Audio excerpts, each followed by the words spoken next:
Bienvenidos a este encuentro semanal de la lectura de la palabra del Señor.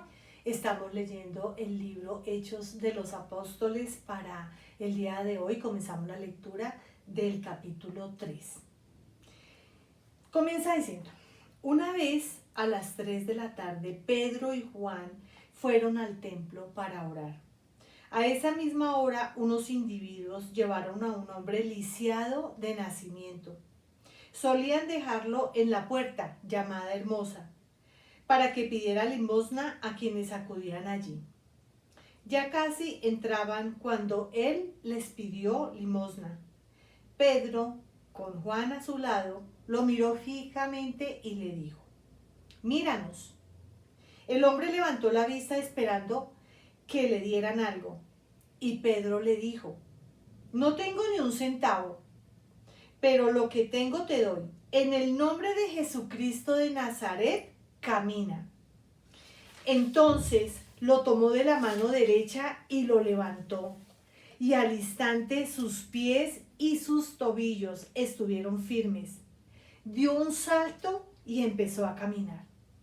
Y yo quiero que nosotros en nuestra mente recreemos esta escena. Un hombre que nunca en su vida había caminado. Y de un momento a otro dice que dio un salto y empezó a caminar. Esto es un milagro maravilloso. Dice: el hombre entró en el templo con ellos, caminaba sin parar, bailaba y alababa a Dios. Los que estaban allí lo vieron, sabían que era el que se sentaba a mendigar en la puerta Hermosa y con asombro se frotaban los ojos y no podían creerlo. Extasiado, el hombre abrazó a Pedro y a Juan y toda la gente corrió hacia donde estaban en el pórtico de Salomón para verlo con sus propios ojos. Esto fue un hecho absolutamente maravilloso, porque a ellos les constaba que ese hombre había nacido paralítico y ver esto era algo completamente asombroso. En el versículo 2 en adelante dice: al ver la multitud, Pedro se dirigió a ellos. Amigos israelitas, ¿por qué se sorprenden? ¿Por qué nos miran como si nuestro poder o misericordia lo hubieran hecho caminar? El Dios de Abraham, de Isaac y de Jacob, el Dios de nuestros antepasados, ha glorificado a su Hijo Jesús. Aunque Pilato lo declaró inocente, ustedes lo repudiaron, rechazaron al santo, al justo, y pidieron la libertad de un asesino en su lugar. En cuanto mataron al autor de la vida, Dios lo resucitó de entre los muertos. Nosotros somos testigos. La fe en el nombre de Jesús levantó a este hombre. Y ustedes conocen bien su condición anterior. La fe, sí, solo la fe es la que lo ha sanado. Y aquí viene algo bien importante y nos vamos a detener porque además hay una profundización en esto que acaba de suceder. Y es que Pedro, él no desperdicia la oportunidad para decirle a la gente: ustedes lo negaron, ustedes negaron al justo, negaron al santo y lo entregaron. ¿Y lo entregaron a qué? Lo entregaron a muerte. Además, para poderlo entregar a muerte, hicieron un intercambio. Y miren este intercambio tan espantoso, porque intercambiaron al santo por un hombre que era un homicida, que era un asesino. O sea, esto, cuando uno lo analiza, uno dice: Dios mío, el ser humano, como seres humanos, cometemos a veces unos actos que uno no entiende cómo pueden suceder, pero pasan. Y a este justo, al que nada debía, al que nunca pecó, hicieron el intercambio de llevarlo a la muerte por uno que sí había pecado. Bueno, vamos a leer la profundización de esto, y es que aquí la palabra nos lleva a meditar en algo, y es que todas estas personas, quienes fueron testigos de todo lo que ocurrió con Jesús, muchos pensaron que él había quedado muerto. Muy poquitos vieron la ascensión del Señor. A muy pocos Jesús se les presentó cuando él, una vez resucitado, estuvo 40 días caminando por allí. Entonces, para muchos, cuando Pedro hablaba y decía que era Jesús el que estaba haciendo esto, pues realmente quedaban aturdidos pensando en que, ¿cómo así? Que casi que un fantasma estuviese haciendo algo tan poderoso. Y tienen que reconocer muchos, por eso es que se comienzan a añadir tantos y tantos a la iglesia, porque definitivamente tenían que reconocer el poder del Hijo de Dios. Vamos a comenzar a leer esta profundización y dice lo siguiente. Cuando Jesús se apareció después de su muerte, sus discípulos pasaron por la etapa del ¿vimos un fantasma o no? Con sus consecuencias, con sus secuelas de terror, incredulidad y locos rumores. Pero esto no duró mucho.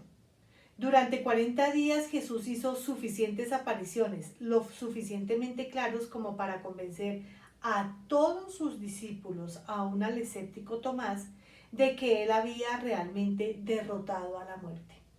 Y tenía que haber sucedido eso, ¿sí? Porque si el Señor no se les aparece, ellos no pueden tomar una conciencia plena de que fue a la muerte directamente que Jesús derrotó.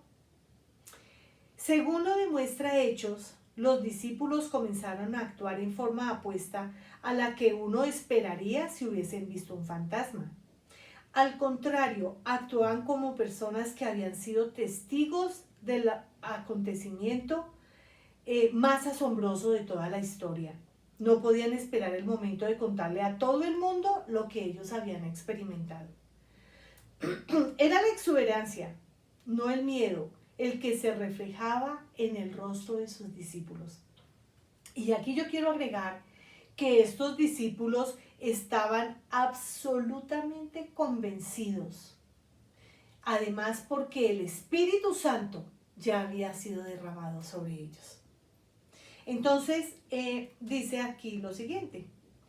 Dice que en las calles de Jerusalén y en el templo lo declaraban. En cualquier lugar declaraban esa noticia. Jesús está vivo. El hombre que había muerto había regresado a la vida. Es el Mesías que hemos estado esperando.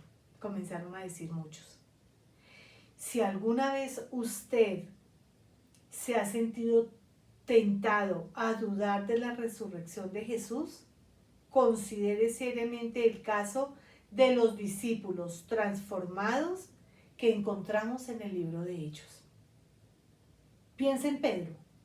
Por ejemplo, se había ocultado entre las sombras durante el juicio de Jesús, tratando de que su presencia no se notara, temiendo ser arrestado, hasta había llegado a negar a Jesús maldiciendo y jurando. ¿Puede ser este el mismo hombre que está en pie ante los más importantes e ilustres líderes del país, acusándolos de asesinato? Esto lo estamos viendo ahora en el capítulo 3. Y dice que algo encendió a Pedro, algo que no era difícil de apagar. Y era la llama y el fuego del Espíritu Santo en su vida. Mientras Jesús estuvo en el mundo, él predicó mayormente acerca del reino, advirtiendo muchísimas veces a sus seguidores que no mencionaran que él era el Mesías. En Hechos, el mensaje se hace público. Jesús es el tema en cada predicación. Los informes de su resurrección resuenan en todas las páginas del libro de Hechos. El pequeño grupo que Jesús había dejado atrás pronto se organizó y eligió oficiales para atender las necesidades de una iglesia que crecía cada día más y más. Unos pocos hombres escasamente educados ponen en movimiento un plan mundial que eventualmente llegó a cambiar el rumbo de la civilización. Se estaba llevando a cabo una revolución, pero no con armas. Esta estaba impulsada por la obra de Dios en gente común que había visto un milagro. Como dijera Pedro, no podemos dejar de decir lo que hemos visto y oído. De acuerdo con esta profundización, mientras Jesús estuvo en la tierra, Jesús fue, si lo pudiéramos decir, un poco prudente y pedía que no hablaran mucho de que Él era el Mesías, el Hijo de Dios. Pero cuando Él hace el sacrificio de la cruz, muere, lo entierran, pero resucita y camina como 40 días entre ellos mostrando el poder de la resurrección. Ese Jesús comienza a ser predicado con voz en cuello a todo el mundo, a todas las naciones. Continuamos con nuestra lectura. Dice: amigos, yo sé que ni ustedes ni sus líderes tenían idea de lo que estaban haciendo cuando mataron a Jesús. Y eso mismo le pasó al diablo. No tenía ni idea. Él estaba feliz de que eso hubiera pasado, pero no tenía ni idea de lo que realmente estaba sucediendo. Sin embargo, Dios, que por la predicación de todos los profetas había dicho desde el principio que matarían a su ungido, sabía lo que estaba haciendo y usó eso para cumplir sus planes. Pedro dice: es hora de cambiar de rumbo. Vuélvanse a Dios para que limpie sus pecados, derrame lluvias de bendición para refrescarlos y les mande al Mesías que preparó para ustedes, es decir, a Jesús. Por ahora Él debe permanecer fuera de sus vidas, está en el cielo, hasta que se restablezca el orden de todas las cosas, tal como el Señor, mediante la predicación de sus santos profetas de antaño, dijo que sería. ¿Recuerdan a Moisés que dijo? Dios les levantará a un profeta como yo de sus familias. Escuchen todo lo que diga. Quien se niegue a oírlo será eliminado del pueblo. Aquí Pedro nos hace una exhortación. Es hora de cambiar de rumbo. Mi vida tuvo que cambiar de rumbo y le doy gracias a Dios. Pero es una exhortación para que nosotros realmente podamos formar parte de ese pueblo, del pueblo del Señor. Todos los profetas, sigue diciendo Pedro, a partir de Samuel expresaron lo mismo, aseguraron que esos días iban a llegar. Ellos, junto con el pacto que Dios hizo con los antepasados de ustedes, son su árbol genealógico. La promesa del Señor a Abraham fue: a través de tus descendientes voy a bendecir a todas las familias de la tierra. Y los que han venido siguiendo este podcast y hemos estado juntos leyendo Génesis, allí hay la promesa de que vendrá, de que de Abraham vendrá la bendición a todas las naciones de la tierra. Pues esa bendición en este punto de la lectura ya se cumplió, fue Jesús. Es Jesús. Seguirá siendo Jesús la bendición a todas las naciones y familias de la tierra. Dice: sepan que ustedes son los primeros en disfrutarla.